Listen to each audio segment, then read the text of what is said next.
I think they're a team overall, and especially looking at them defensively, that I think they have a really good culture. I think their coaching staff has really done a good job of sustaining success there. And I think you see that when you put the film on.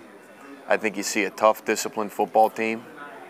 I think it starts there, and I think that's what makes them, in simple terms, a really good team, is that they play with physicality. They know their assignments. They're disciplined. They're very well coached, and they're a team that has done it repeatedly and has success for a sustained amount of time. So that it makes sense, right? Are they similar to anybody that you've played this year? They remind you of a Big Ten team. I don't know specifically in comparisons, but the way they play, I think their physicality by nature, there's going to be a lot of carryover.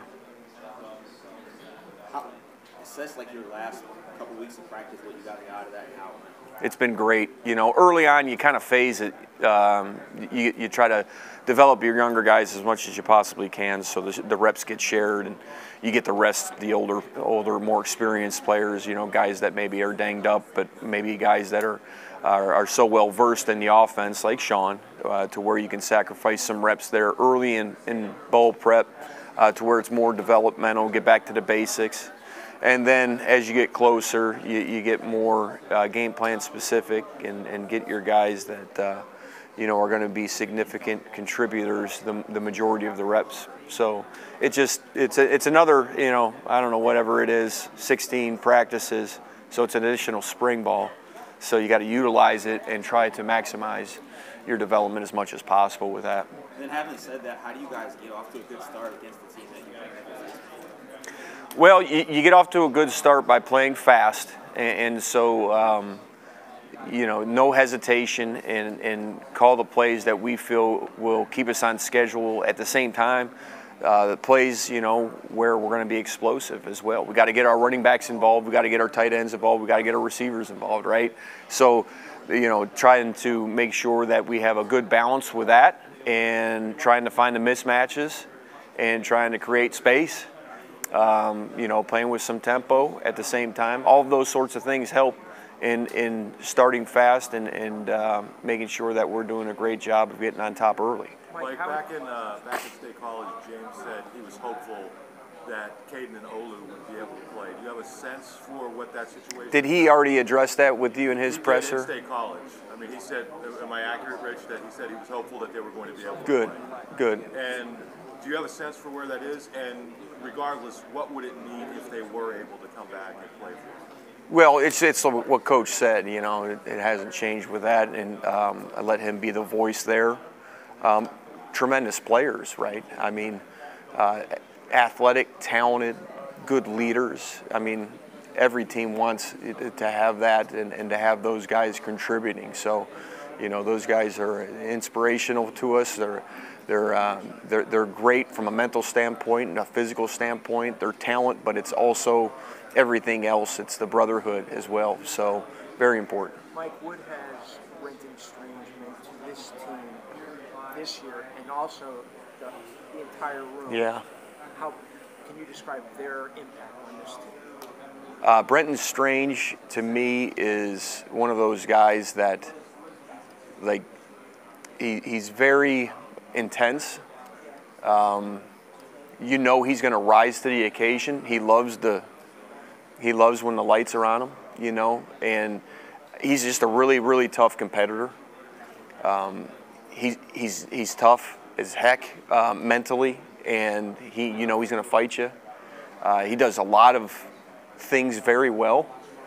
He's a very talented guy. I love being around him. He's just one of those guys that I'm very fond of because of what he's all about. So what he's done as far as leadership-wise, he's a guy that sets the tone in that room. And but all of those guys, I think they're very competitive. So it's kind of like, okay, he rises his play, so the next guy rises his play, and that's kind of how it goes. And that's what your room should be. And yet it's the same as the quarterback room. I say it all the time. They compete. Everybody wants to be the quarterback. Everybody wants to be the premier tight end.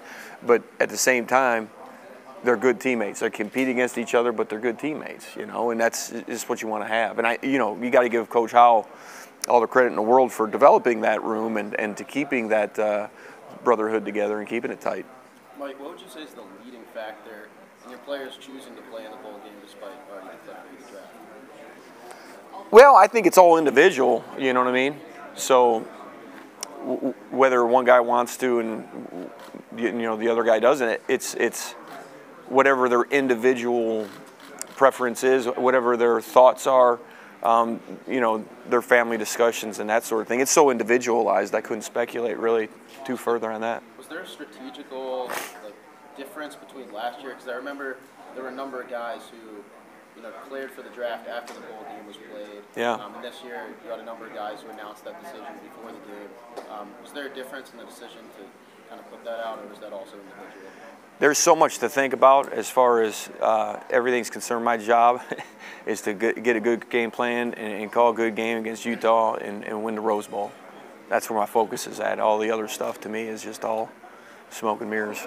They got a cornerback who's out. He's an NFL guy, Clark Phillips. Could you do anything to maybe target his replacement? Well, sure. I mean, you've got to make sure that if there is anywhere on the field that you feel you have an advantage, you better make sure that you target that. So, a lot of our offense is based on pure progressions, and so if one guy's double covered, we go to the guy that's one-on-one. I mean, basically, that's as good as you can get one-on-one, right, unless they bust. But there's going to be certain plays where you're trying to get certain guys scot-free, but against this type of defense and as much man as they play, you're going to get one-on-one coverage, and our guys are going to have to rise to the challenge and win those one-on-one matchups. And I know that they feel good about their plan and who they have behind him, and they're going to be competitive. And it's like anything. It's like this is an opportunity for the next guy to step up and to prove what he can do. It's going to be a great competition, and it's going to be fun to see. Mike, last year at this time, you were getting a lot of questions about the short yardage situations and how you guys struggled last season. Yeah. This season, obviously, it was a much different scenario. What do you attribute that improvement to? I think just a little bit of a really good package that we've come up with, but it's not just plays. I think the plays are kind of secondary, really. It's about the players' attitudes and their belief in one another, their ability to come off the ball, and I think our backs have done a tremendous job. I think Sean's done a great job making sure that we're in the right plays. Our staff has done a tremendous job game planning and helping me out and making sure that we're taking advantage of whatever front that we see. So it's a collective deal, and there's a lot of shared ownership on it from players and the rest of our staff who have been tremendous throughout the whole season.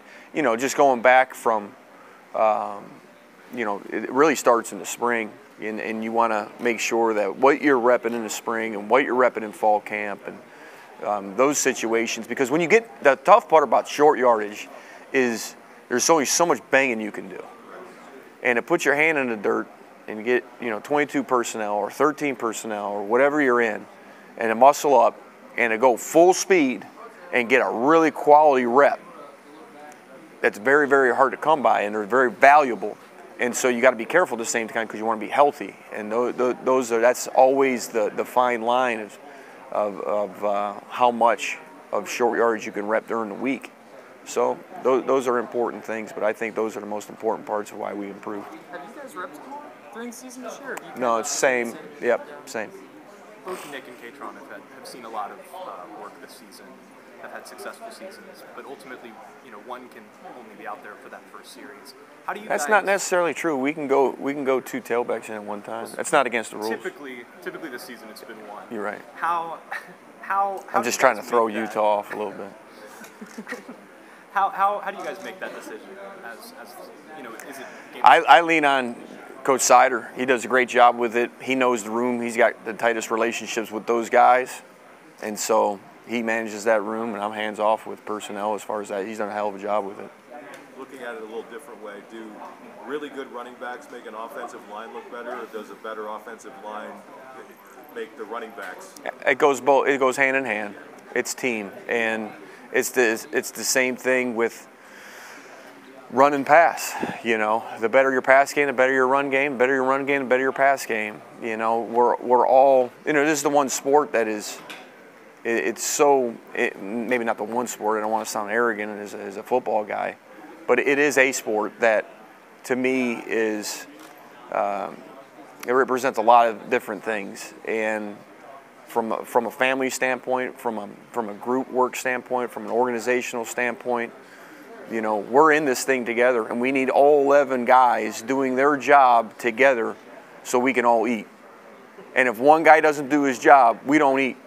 So I think it's a really important thing that you brought up, that I think is the crux of football and team and organization and family. And I think that's dead on what you said, man. That's a good point. At what point, Mike, did you realize, because Theo was telling us in the spring that it was like, all right, Nick had a big run, and that the buy-in was there, that Theo at that moment was like, all right, we can run the ball, we can run short yardage well. Was there a moment for you that you're like, all right, we have the guys to do it, and we're going to do it well this season? I don't get to that. You know, it's always about like, okay, we got to get better. Yeah. We got to win the Rose Bowl. I mean, we got to beat Utah. So like, okay, we're going to be, I don't do that type of thinking. Yeah. You know, it's like, okay, how can we get better? How can we get better? How can we get better? What can I do? Practice-wise, you know, formationally, are we getting enough reps with this? You know, we do a good job with our, you know, A-list runs, like making sure that we're getting a lot of reps there, and then B-list runs, and then C-list runs, making sure that, you know, those are the things that occupy our thoughts, is the process. And I know it's coach speak, and I know you guys are like, you know, just another coach saying process.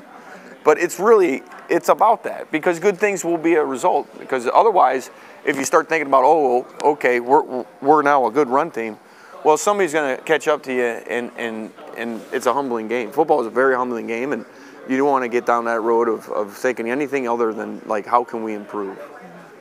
So I know there it's... wasn't a moment where you're like, all right, we're good now, or Nick had a good run. I think it starts in practice, you know. It's not just about games. I think you see things in practice. If you're practicing hard, which we do, and you're going against a really good defense in practice, which we do, you know, you start to see things, and even in spring ball at fall camp, and it starts to add up, you know. But you don't want to sit there and say, you know, we've arrived.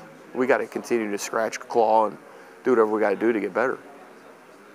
Yesterday, James said, you know, not every player is going to play all 81 plays in the Rose Bowl. You know, how much do you guys as a staff think about players' future in the NFL, declaring for the draft and such, as you plan for players' workload in the postseason? I think we do a great job of communicating, you know, with the position coach and the players in their room, those conversations, and making sure that we're all on the same page. And I think Coach Franklin does an unbelievable job as a head coach of listening to his players, and it trickles down to the assistant coaches, and I think that's the key with that topic.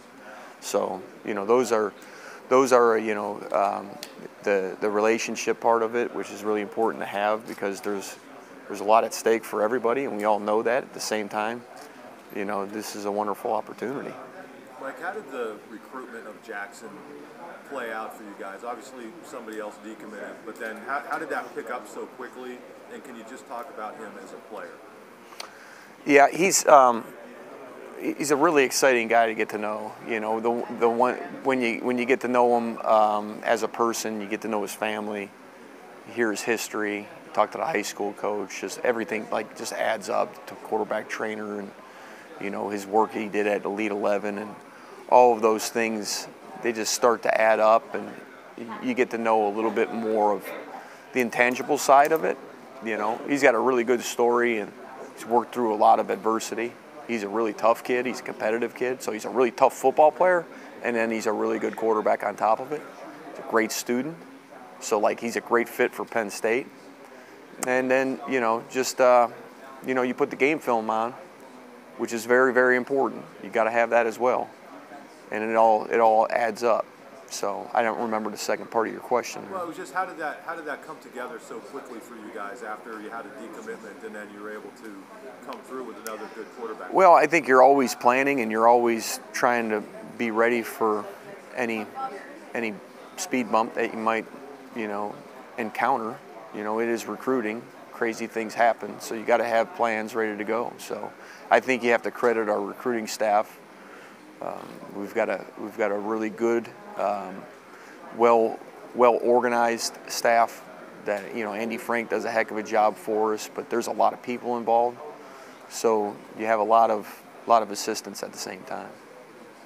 You kind of look at needs and moving forward in that. I know James has said that he wants to add a receiver, and Taylor said 2 receivers. How do you kind of weigh in at what point in the process it's like, hey, there's a guy in the portal who like him, here's his film. At what point do you kind of enter that conversation? I kind of went down the road with Jackson. Maybe I shouldn't have with the question, and then now you're going down the road with portal. I'm here for press conference on Rose Bowl and beating Utah, so I want to keep it. I want to keep it about that.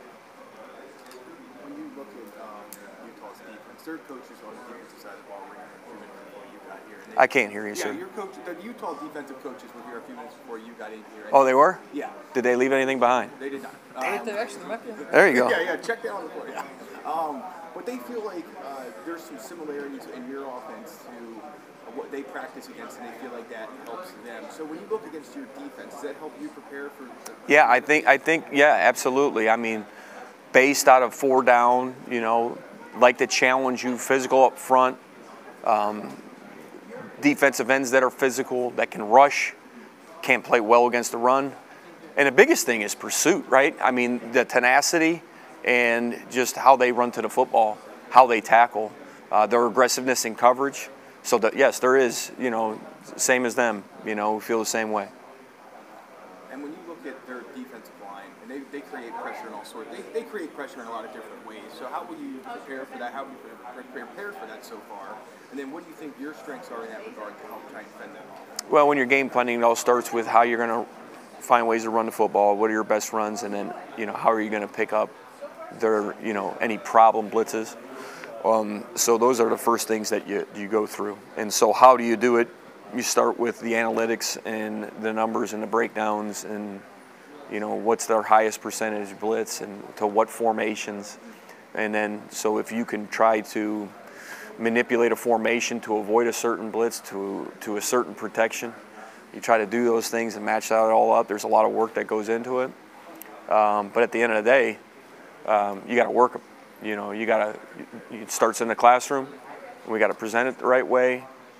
Phil does an unbelievable job with our blitz pickup, and so does Jaywan Sider. So you got the running backs coach and the O-line coach, making sure that we've got a solid plan. So it starts there in the instruction in the classroom, and then you take it out to the field, and we'll have walkthroughs.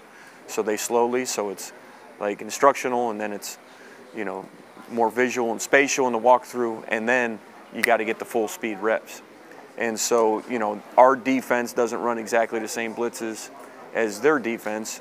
So there's a mix and match with that. And then your scout team has to be on point.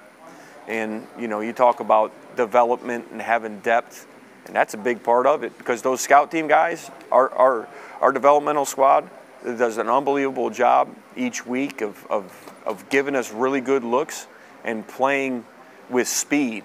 They're not, the mentality is we're going to challenge the offense. They have a big part of what we do. They're a reason for our success, and they understand that. And I think that's part of Coach Franklin and his culture and how we, practice. How you practice. If you came and saw us practice, you would maybe have a hard time telling, ones and twos apart from the developmental squad from an effort standpoint. Is that an invitation? Practice? Oh, that has to come from the head man. You're always welcome, as far as I'm concerned, Audrey. Mike, you go in 2020. Obviously, you were in Austin that season, but a lot of that physical stuff wasn't there. It was Zoom meetings. And oh yeah.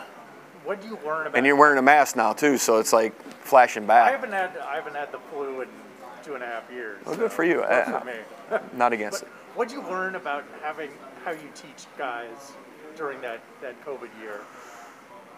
That's interesting.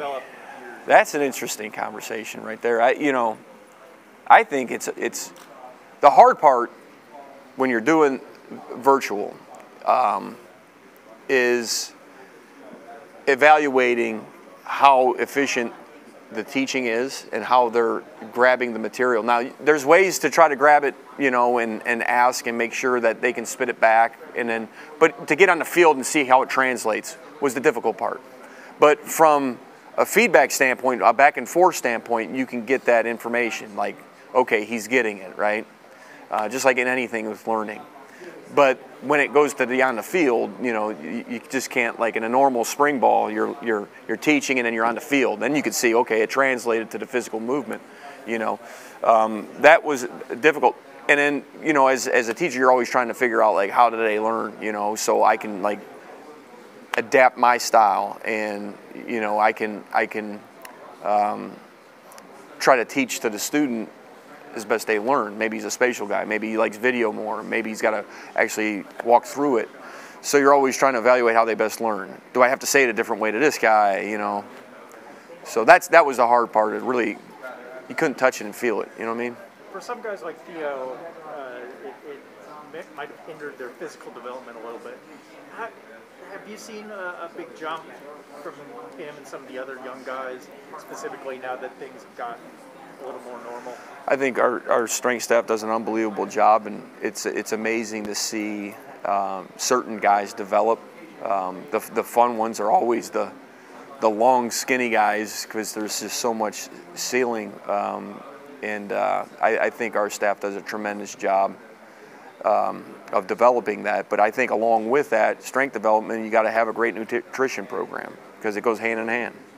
And I think we have Leanne Loudon does an unbelievable job with our nutrition department, and our guys are well fed, and our athletic program supports us very well, and our athletic department, I should say. So I mean, it's a great situation to be in as an assistant coach, to just watch that all these people are helping those guys out, and you know, you recruit the talent, and you can see, you know, where they're going to be in 2-3 years. And then you put those pieces in place and watch it grow. We haven't had a chance to ask you since he announced that he's leaving, but CV going to Pitt, what was that like for you? Because obviously, you know, quarterback's such a different position, but you spent a lot of time with him.